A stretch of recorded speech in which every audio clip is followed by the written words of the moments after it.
Agora é oficial, galera, o retorno de Satoru Gojo está a um passo de acontecer. Semana passada, o editor de Jujutsu deixou vazar que algo chocante vai acontecer no próximo capítulo. Inicialmente eu duvidei que isso pudesse ter alguma coisa a ver com a volta do Honrado, mas as evidências mostram que isso pode sim ser verdade. Eu li os comentários de vocês no meu último vídeo e uma ideia em específico me chamou muito a atenção, que envolve a feiticeira Utahime e sua habilidade de potencializar outras técnicas. Essa técnica, se usada em conjunto com a técnica reversa da feiticeira Shoko Ieri, pode ser que seja a saída perfeita para se trazer o Gojo de volta. E ainda existe uma segunda alternativa para que isso seja possível, que eu também vou comentar ao longo desse vídeo. Vamos falar sobre o possível retorno do Honrado no vídeo de hoje, então já pegue o último dedo do Sukuna e enfie no botão do like. E você que curte os vídeos de Jujutsu aqui do canal e ainda não se inscreveu, a gente tá quase alcançando a marca dos 800 mil inscritos, então eu ia ficar muito agradecido de ter a sua inscrição para a gente poder continuar expandindo ainda mais o domínio desse canal.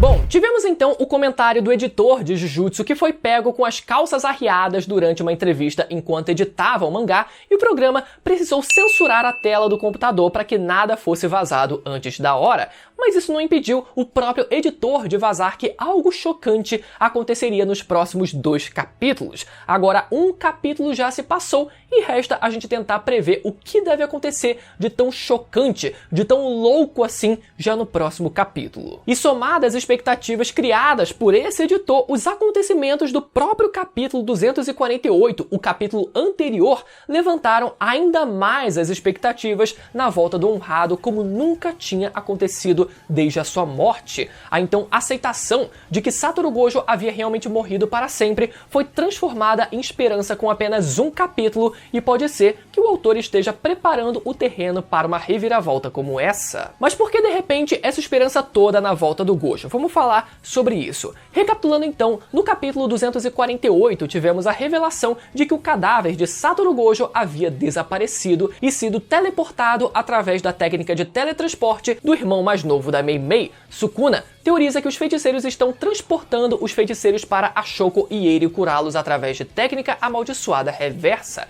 e isso poderia fazer com que o Gojo fosse trazido de volta à vida. Mas Sukuna deduz que a técnica reversa da Shoko não era tão boa assim se comparada à dele próprio e à do próprio Satoru Gojo, baseado no que ele testemunhou no início da série estando no corpo do Itadori. Lá no começo da série, quando o Itadori foi morto pela primeira vez, a Shoko não trouxe ele de volta à vida, dependendo do próprio Sukuna trazer ele de volta para continuar vivo. Então fica implícito, né, que Sukuna acredita que ela também não seja capaz de trazer o Gojo de volta à vida se ela depender apenas da própria técnica reversa. E de fato, né, pro hype que sempre foi colocado, sempre foi criado na técnica reversa da Shoko, ela se mostrou até o momento bem medíocre, né, não tendo feito nada de realmente relevante na série. Ela não conseguiu trazer o Itadori de volta e também não curou o braço do anjo quando ele foi mordido pelo Sukuna, aí nesse último arco já. Algumas pessoas argumentaram dizendo que a técnica reversa não permite trazer os outros de volta à vida, ou se permite que ela precisa ser usada no instante em que a pessoa em questão é morta.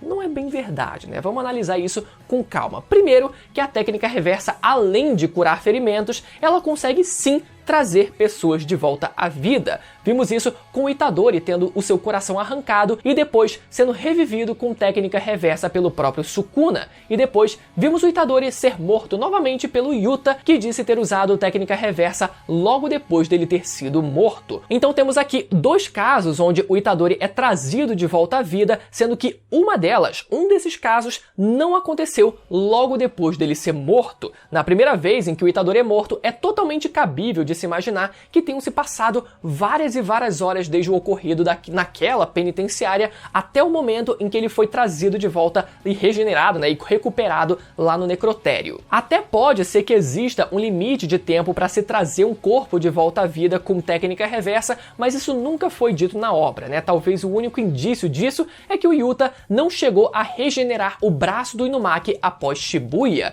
O braço do amigo dele que ele se ressentiu tanto por ele ter perdido, ele não se deu o menor trabalho ou sequer tentou trazer de volta, né, com técnica reversa, e ele tinha energia o suficiente para isso. Além disso, o fato do Yuta ter trazido o Itadori de volta à vida assim que ele foi morto também pode ser um indício de que esse limite de tempo exista, mas isso não é uma garantia, né? Pode ser que o Yuta simplesmente não quisesse deixar o Itadori morto mais do que o necessário, afinal, ele só precisava matar o Itadori para cumprir o pacto que ele realizou com o alto escalão Jujutsu, para logo depois trazer ele de volta. Ou ainda, além de um possível limite de tempo, pode ser que exista também um limite de energia. Por exemplo, a Shoko, ela teve o mesmo intervalo de tempo que o Sukuna para trazer o Itadori de volta, mas foi o Sukuna que trouxe por ele ter um estoque de energia muito maior que o dela. Mas enfim, isso é tudo especulação mesmo, né? O que sabemos é que, segundo o próprio Yuta, Sukuna parece possuir mais do que o dobro de energia amaldiçoada do que ele próprio. Isso explicaria a facilidade que o Sukuna teve para curar o Itadori no começo da série, e talvez esse estoque de energia do Yuta sendo bem menor possa servir como um empecilho para que ele não consiga trazer o Gojo de volta. Mas ainda assim, o roteiro precisou tirar o corpo do Gojo de cena no mesmo capítulo em que o Yuta aparece no campo de batalha, né? O corpo do Gojo, na verdade, já tinha sido tirado de cena, mas a informação de que ele havia sido tirado de cena foi exposta pra gente no mesmo capítulo em que o Yuta aparece. Isso porque, justamente para que o Yuta não tivesse a chance de tentar trazer o Gojo de volta usando técnica reversa, porque no mínimo ele certamente tentaria, né? Então, se o roteiro precisou separar esses dois personagens, esses dois elementos, e isso não é uma crítica, porque foi muito bem feito, né? Foi feito de forma coerente, então isso pode ser um indício de que, sim, o autor sabe que o Yuta pode trazer ele de volta. Agora, sabendo que o Yuta entrou em cena, pode ser que o Ui teleporte o corpo do Gojo de volta para o campo de batalha, ou que ele teleporte o Yuta para o local onde o corpo do Gojo se encontra. Essa seria a decisão mais sábia a se tomar, ao invés dos feiticeiros simplesmente aceitarem, né, a morte do Gojo, sendo que eles podem tentar trazer ele de volta. É o mais coerente de se imaginar. Afinal, trazer o Gojo de volta ainda seria uma puta ajuda para eles, né?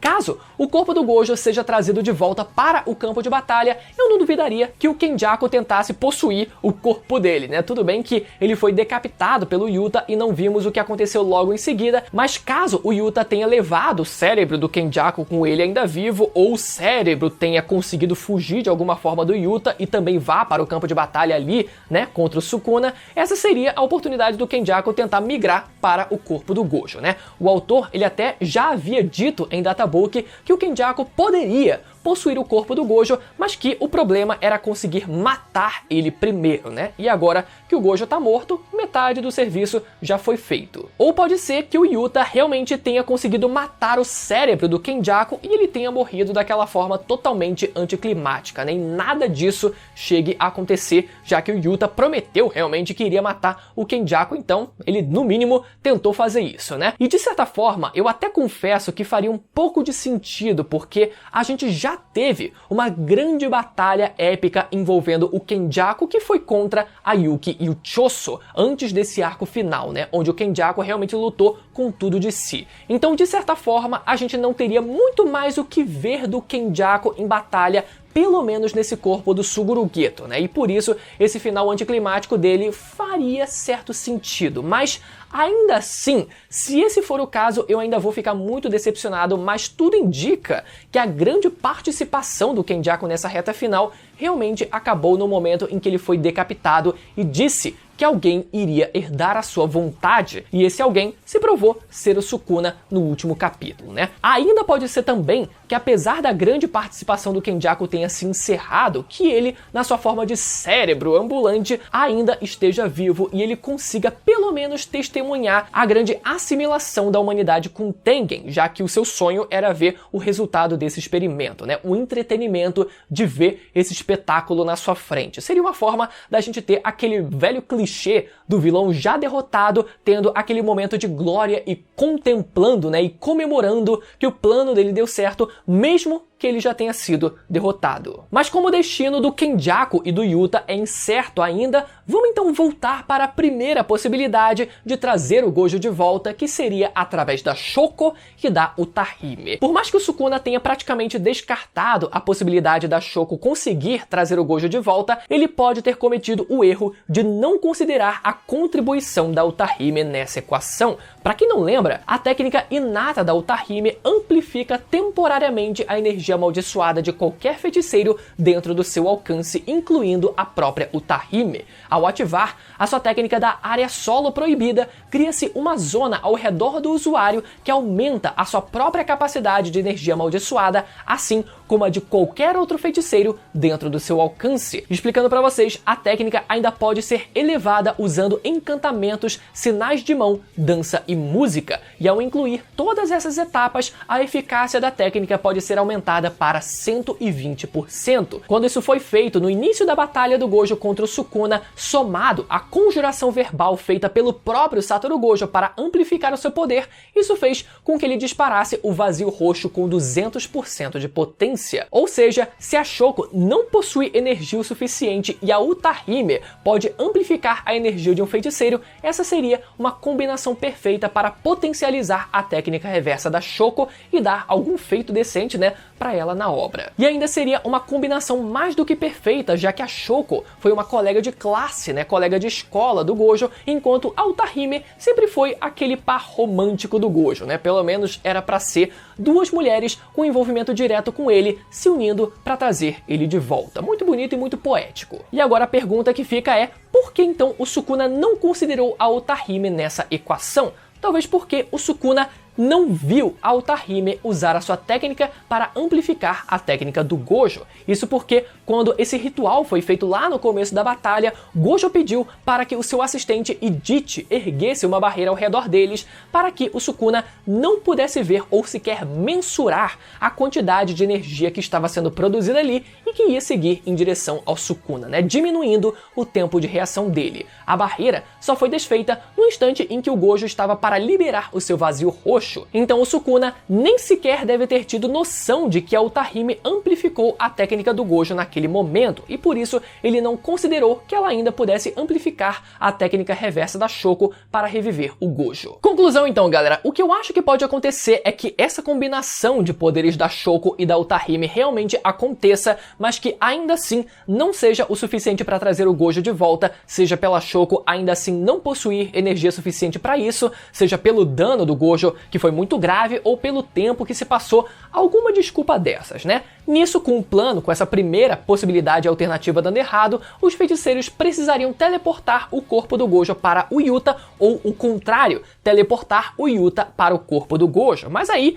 que entraria o Sukuna para impedir isso, quem sabe tentando matar o Ui para impedir que os feiticeiros continuem sendo teleportados, e quem sabe, né, o Kenjaku no meio disso, o cérebro dele, tentando ainda possuir o corpo do Gojo caso ele ainda esteja vivo. O fato é que, como eu falei no meu último vídeo, faz total sentido, né, que os feiticeiros pelo menos tentem trazer o Gojo de volta, mas que eles sejam impedidos de alguma forma de conseguirem fazer isso, e sinceramente, eu acho que a chance do autor reviver o Gojo é praticamente zero, né? Eu diria que tem mais chance dele voltar como marionete do Kenjaku, ou o Yuta acabar herdando os 6 olhos, do que ele ser realmente revivido, na minha opinião, né? E olha que essas duas outras alternativas também são extremamente baixas, né? São possibilidades extremamente improváveis, apesar de eu até gostar da ideia delas, mas enfim. Bom, bastante coisa pra discutir, mas agora é esperar o próximo capítulo pra gente ter a resposta definitiva, né? Como sempre, eu quero ler as teorias de vocês aí nos comentários, e caso você não tenha assistido o meu review do último capítulo para ficar um pouco mais por dentro de tudo que tá acontecendo, ele vai aparecer na tela pra você ir lá assistir agora, beleza? Até a próxima, tchau!